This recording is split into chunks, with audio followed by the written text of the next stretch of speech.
এক ছিল লোভী নেকড়ে। একদিন আস্ত এক টুকরো মাংস গিলতে গিয়ে তার গলায় আটকে গেল এক মস্ত বড় হাড়। ব্যথায় ছটপট করতে করতে নেকড়ে কেঁদে উঠল।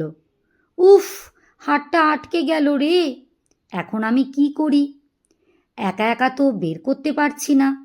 যাই, কারোর সাহায্য চাই। খুঁজতে খুঁজতে রাস্তায় নেকড়ের সঙ্গে দেখা হলো এক ছোট্ট খরগোশের।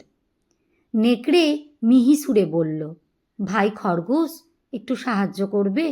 গলায় হাড় আটকে ভীষণ কষ্ট হচ্ছে রে। খরগোশ পিছিয়ে গিয়ে বলল, তোমাকে সাহায্য? কদিন আগেই তো আমাকে চিবিয়ে খেতে চেয়েছিলে। তোমার মিষ্টি কথায় আমার বিশ্বাস নেই। এই কথা বলে খরগোশ এক লাফে চম্পট দিল।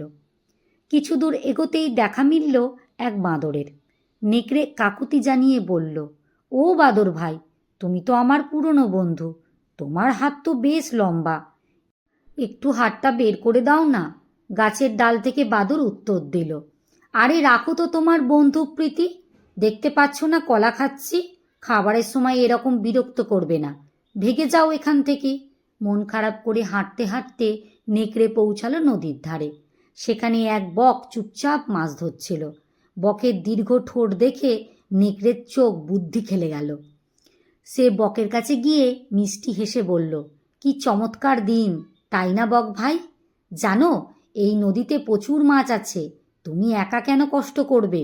চলো, আমিও তোমাকে মাছ খুঁজে দিতে সাহায্য করি।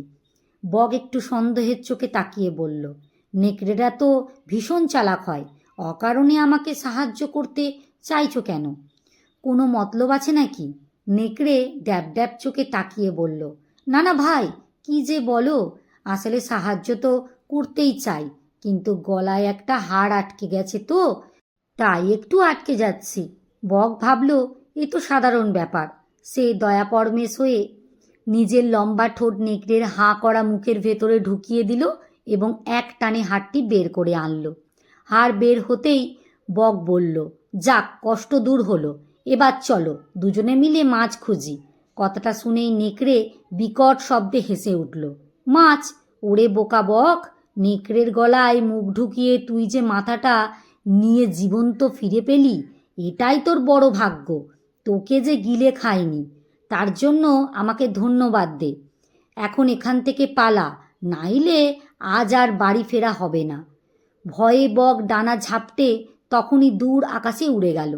নীতিশিক্ষা: দুষ্টু লোকের হঠাৎ মিষ্টি ব্যবহারে কখনোই ভুলতে নেই, তার পেছনে লুকিয়ে থাকে গভীর কোনো মত।